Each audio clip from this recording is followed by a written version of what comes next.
Hey guys. Here we are, and today we have something really special on the menu, and we're going to look at a game I played just a few days ago. Entitled Tuesday. It was from Title Tuesday. It was a game versus Hans Niemann, and very instructive, very instructive game. A game I won. So far, actually, I beat him. We have a different video with my win against him. So a few months ago, he had just come back from jail, chess.com jail, and the first day back, and I beat him, and I made a video. We have a video on that. Just had a nice win against him using a lot of color ideas. So here we are. I think maybe we'll do that, and then I think we could hop in a few blitz to top off today's video. Okay. We're white. D4. Pawn David 4. Pawn is acting as a the pawn is a dark brick for now. Knight F6. He's tickling the light squares with the knight. Absolutely. E3. Mini bishop. Unleashing the YaacAttack. B6.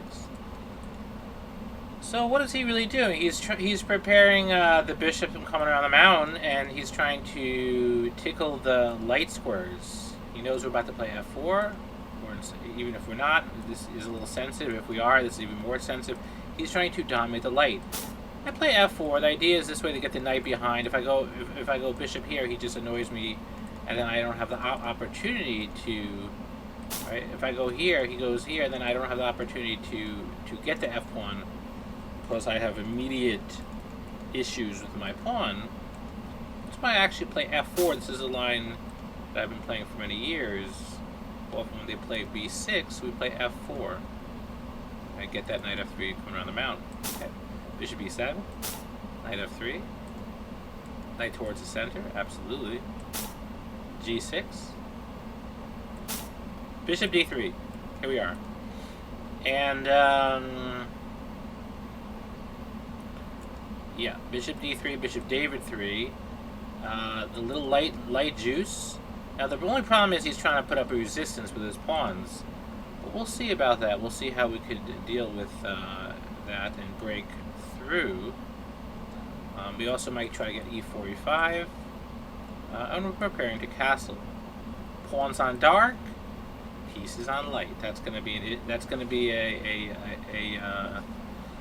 the modus operandi to start out. He goes bishop G7, we go castle, F5. Why do we play F5? F5 is to get that little nugget. Sometimes they play E6 and they cramp us. F5, the idea of F5 is to make sure we get we try to strike on their king side, loosen up their light bricks, make our light bishop feel a little more useful. I don't mean that. Feel useful, and also this way they don't. This way we could. Whoops. We could often play E4 soon.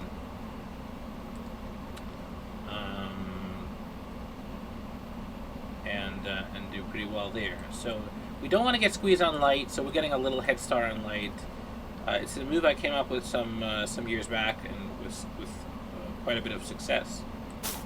E6, he's fighting for light, absolutely. Taking on G6 seems fine. I want to give him if he takes the H pawn towards the center, he has a weak king. If he takes with the F pawn, then his okay, he loses some control of the center. He takes with the F. Now color money is still completely equal. He is squeezing us on the E4, so we want to get E4. That would be really nice for a couple of purposes. He shouldn't squeeze us anymore. Also to get the bishop out. Okay. And it's time sensitive because he may play D5. So knight C3. Here knight David 2 is okay, but it blocks the bishop. I felt pretty good about knight c3. It's, you know, normally in the Stonewall we play c3 and knight d2. It's important though to in the Stonewall or in any opening and any chess in general to be flexible. You know, we talk about trading a bishop for a knight and investing in the color, even if it looks unexpected or strange. Be open-minded, and here we have that. Just that. Knight c3, a little light juice, a little extra light juice, and I felt we didn't need the c3 pawn. d5 is a good move, stopping e4. Of course, we cannot play e4 yet. He has too many pieces. Okay. We need to, of course, looking to play e4. Okay. Knight c6. Now, when he played knight c6, pause here for a second. He's controlling the e5. But it's not just that. What is he trying to do? What is he trying to do with that knight? Pause here. And the answer is knight b4. He's trying to get our light square, but he's trying to invest in light and get the golden bishop. Now, here's the thing. Is that a problem? So, like, that's why my first instinct of one of my was like, okay, maybe play a3. I'm not sure if a3 I have time to do that. I was kind of worried about him playing e5 and busting us open. Another thing is that I'm not sure we need the bishop. A, because the bishop is anyways buried. But B, if he takes the bishop... Pause here for a moment. What happens with the color money? This is really an important moment. What happens with the color money? Think here. The answer is... we would lose 500 light, but gain 500 dark. So, gain 500 dark. But what that means is we have more potential on dark, and these dark squares around the king might be sensitive. Now, he already has weaknesses on dark. He doesn't have weaknesses on light. And if so, maybe we specifically want to invest in dark. So when he plays knight b4, maybe he's doing us a service. Now, is that all? We have advantage now?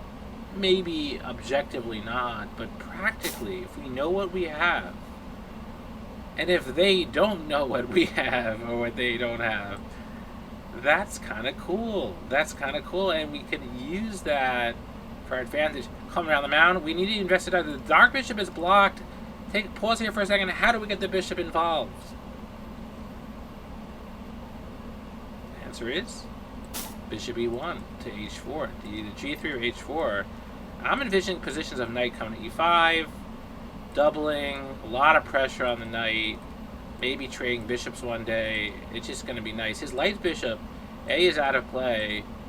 It's blocked, but B, it's permanently out of play on the dark board. So that's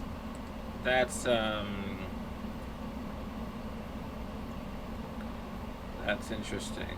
Okay. So here we are. So he plays here. That's something that it quickly changes. And what happens is the two bishops, which we say, oh, two bishops is a bit of a advantage. Well, that's not necessarily the case, especially when one color is more valuable than the other. Really, here the dark squares seem more valuable.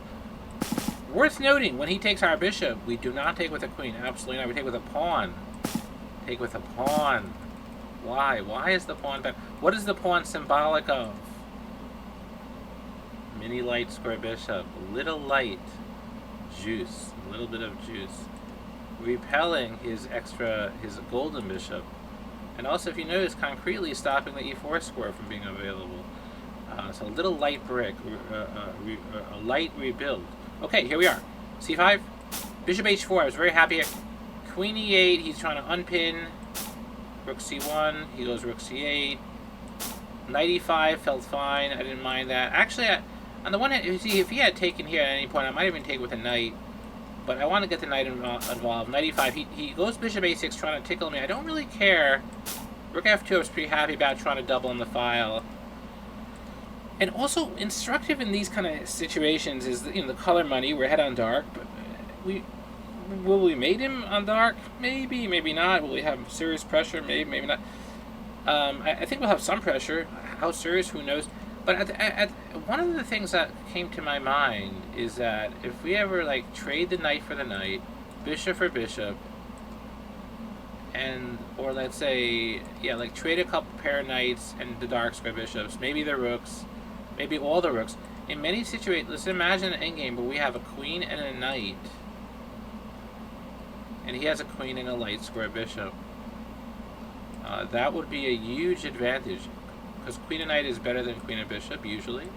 But also, very importantly, is because our knight sits perfectly on the dark squares, on an outpost, his bishop can never attack us, and we could eventually attack on the dark. So that's like a dream. That's something you want to visualize, like something you look forward to. Will it happen exactly like this against good players? Maybe not, but it's important to know what you're striving for, what trades you're looking for, what endgame you're looking for. This way, the onus is on him. This is important. The onus is on him to stop that, because now we say, oh, I got it made. I'm going to trade, and then I'm good to go. Okay. Takes. Okay.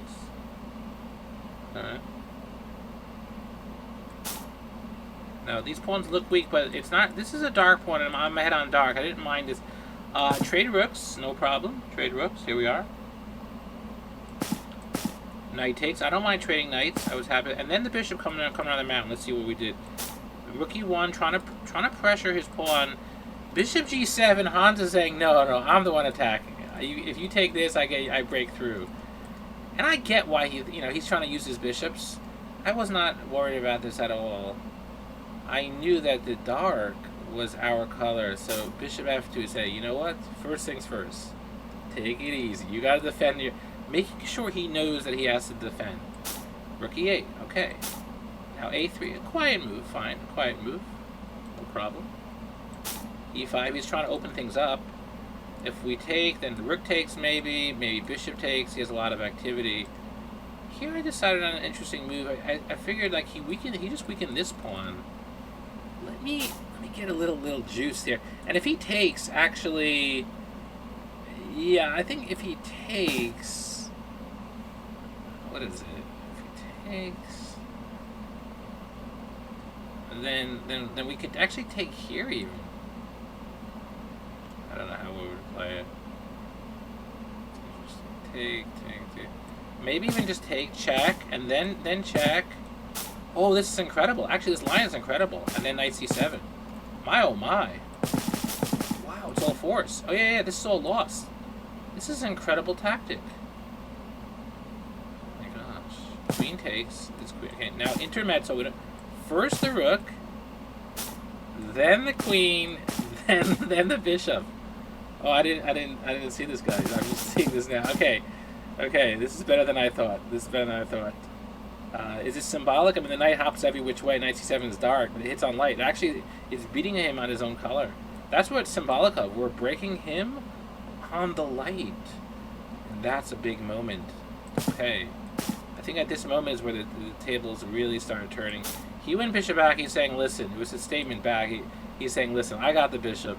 The golden bishop. Don't mess on light. That's my call. I'm like, okay, good. You're good. He trades. I don't mind trading. I'm actually happy to trade rooks because I want to get closer to a queen and knight versus queen and bishop. The reason why, queen and knight is better than queen and bishop. However, rook and bishop is often superior to rook and knight. It's important to know. So if you have a knight versus a bishop, you're probably inclined to trade rooks and keep the queens, versus the other way around. If you have the bishop versus knight, you're probably inclined to trade queens, leave the rooks. And there are a lot of exceptions, but this is d4. Here we are. Bishop g7. Okay. Now, by the way, I played d4. I was worried about his bishop.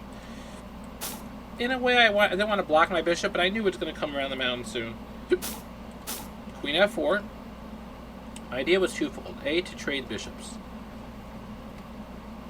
because I want to get rid of his bishop pair, and also I want to outplay him with my knight versus his poor bishop. And outplay him on what color? On the dark squares. So we're ahead on dark. Okay. B, I figured I was going to go queen e3, but for the same price, why not go queen f4? Again, if I need to reroute the bishop, I don't want to lose the pawn. So I'm overprotecting the pawn. Then the bishop is free. Whenever you need a piece free, you protect that one more time, and then all the pieces become available. That's Nimtsevich. Overprotection. But also notice that queen f4 has a second thing where at the same time, simultaneously looking to invade, which could be a problem for him. For example, something as simple as, queen b8, if he blocks, then like knight takes d5. Alright, just imagine this. I go here, and then knight here, and then if he takes, I made him even. We're close to it. Okay, anyway, just a random position also I want to show you guys. Here, if he takes, I take, and if he here, then we actually take here, and again, those knight forks, hitting him on light, on his color. Okay, this is interesting. Queen f4, queen d8, he's trying to protect invasion.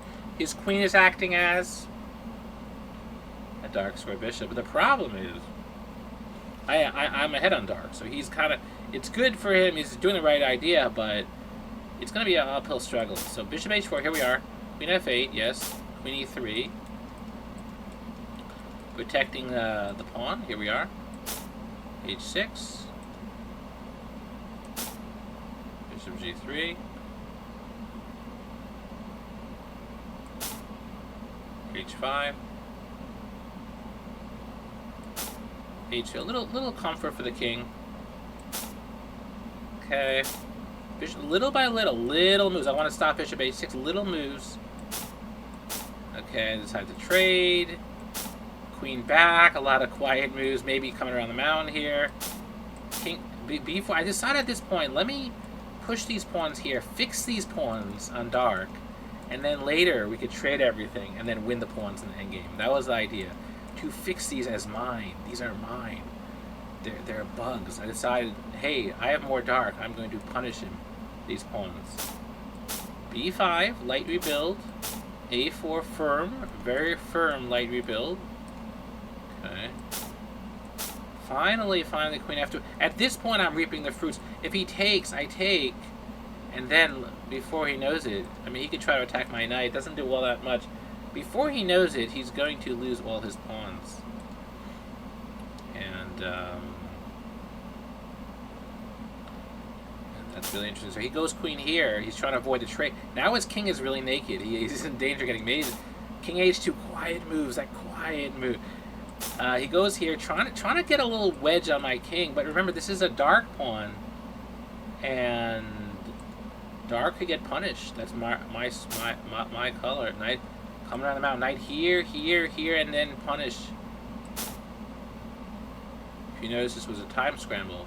Yeah, 12 seconds, 23 seconds. Very difficult to play, especially in a time scramble. Knight g1. Knight coming around the mountain. Here, knight f3. And finally I'm attacking the bishop. The threat is like the take, check, and then probably a mate. Oh yeah, let's say he just does a random move. Let's say random move. Take, check. Only one move, and now I don't know if there's a mate, but at the very least is we win the queen on dark. Definitely not a coincidence. So he takes, we take. On the one hand, he got rid of our knight, our dangerous knight, and our dark money is no longer. The problem is now he has new problems. His king is still weak. His pawn is weak on light, and these pawns are long-term have issues. Queen here, queen f8. I'm looking to mate him, and at this point I decided I could trade queens, but no rush. No rush. Let me harass him a little bit. Queen here, queen check. Not check yet. Okay. Queen here. All right. A lot of nerves were setting in. He had 1 second. At this point, I decided let me trade. It's time to. And if I go here right away, he could win this pawn. So instead of that, first I went here. No rush, and then these pawns are not going anywhere. Here, here. I went here. Why didn't I go here? I wanted to protect the pawn, that's why. I didn't want to lose the pawn. I figured, let me get the pawns. And, again, overprotection theme. Dark money and the Nimzovich overprotection. We're seeing it time and time again in this game. King here, bishop e8. Now we scoop all the pawns. Final dark collect. Even though we don't have more dark money, but that dark from original, the dark money is still felt from earlier. Still there. It's dark, oozing dark. The dark, extra dark money is still there in spirit. And now our pawns go. Look how resourceful he is. Look at this. He gets the pawn now. I mean, we could check him a bunch, but this is actually interesting. What would you guys play here? There's certainly a lot of ways to win. I could check it, g8, and then try to zigzag, I guess, something like that. There is, I think, a very, very pretty and clean way to do it. Take a moment here, pause here, please, and think what you would come up with. And the answer is queen takes pawn. He queens, now f4, discovered check. We trade, and now all the pawns coming around the mountain. And now we queen, he just resigns. Final blow on dark, not a coincidence. That was the game. Really, really instructive and interesting game, and very symbolic of some dark money. Okay, why don't we just do a little bit, maybe one blitz game to top it off, and that will be our lesson for the day. Okay. We have a chance, YaacAttack. See, in for a penny, in for a pound, as we say. In for a penny, in for a little cheesecake. Because when they play d6 and g6, we always play cheesecake. Okay, someone from, I don't know what country is that? Kazakhstan. Alright. Kazakhstan. Okay. d5, I guess? How we doing here? How we doing? How we doing? How we doing? Da, da, da. Da, da, da. Let's trade. Okay, at this point, what do we got here? Let's go here, I guess. Definitely want to trade. We have a golden light square bishop. Okay, we have a golden bishop, and doing very. I think we're happy to see it. Ooh, I feel like we have something here. Oh, there's a tactic. Oh, there's a tactic, guys. There's a tactic. Woo! Golden light square bishop. All this stuff is on light. How do we use it? Pause here. I know this is a game I can pause, but pause here and think of what to do. I'm gonna put this in the Dacha puzzles. This is the answer. Bishop g4. Yeah.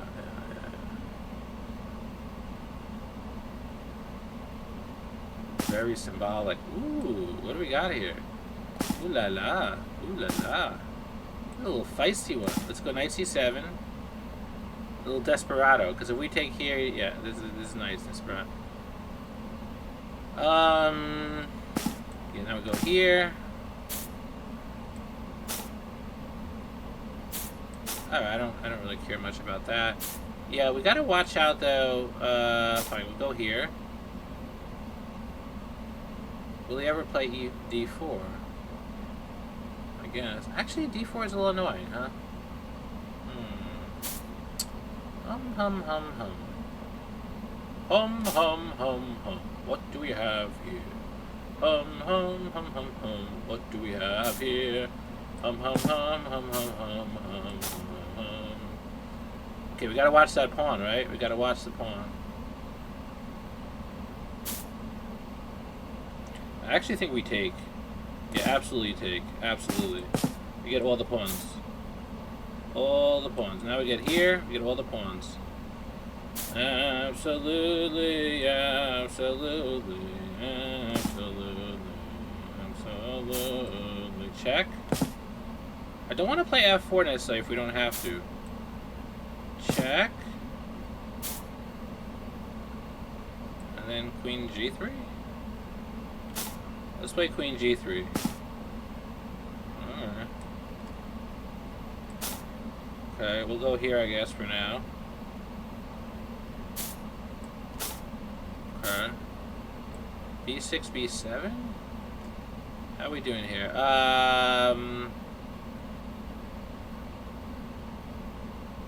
Queen H4, right?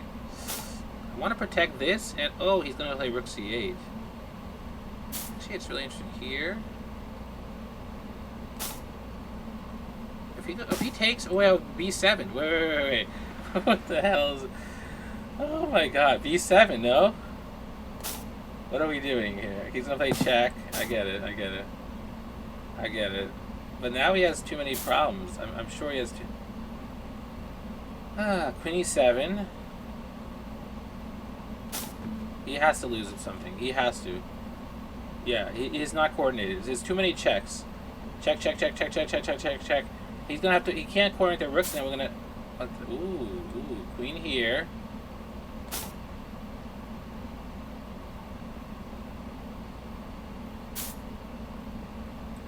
Oh, that can't be good. Queen C8, of course. Queen C8, of course. Yes, sir.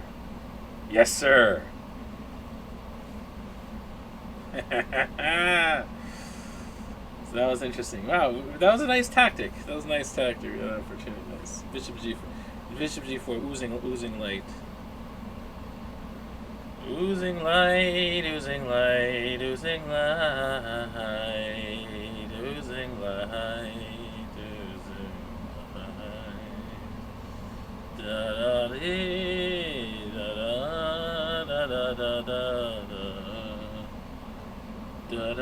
Da da da da da. Okay, that was the game. So let's recap what we learned today. Han's game, investing in dark. Well, he took our dark, and I was happy about it. He took our light. I was happy about it. Why? Because we gained dark. We used it little by little. Look for the trades. Look for the endgames we wanted.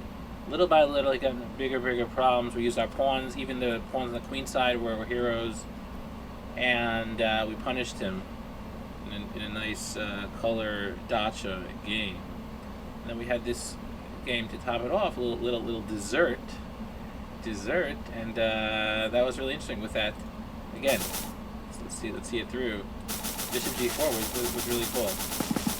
We have a golden bishop, hungry for that, and then knight D5, looking good, and now it's over. The bishop, we have everything on light. How do we find this? Comes from doing a lot of puzzles and playing experience, but the colors can be a guide and say, you know what, everything's on light. His queen's on light. He can't be on light. It's my color, and we get angry like, my color, and then you have a conviction to prove it, and you find it.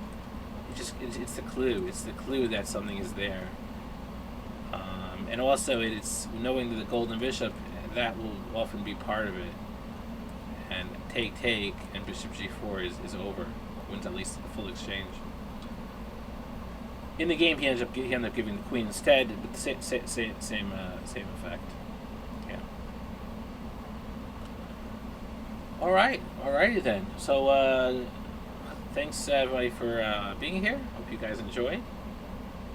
See you guys soon.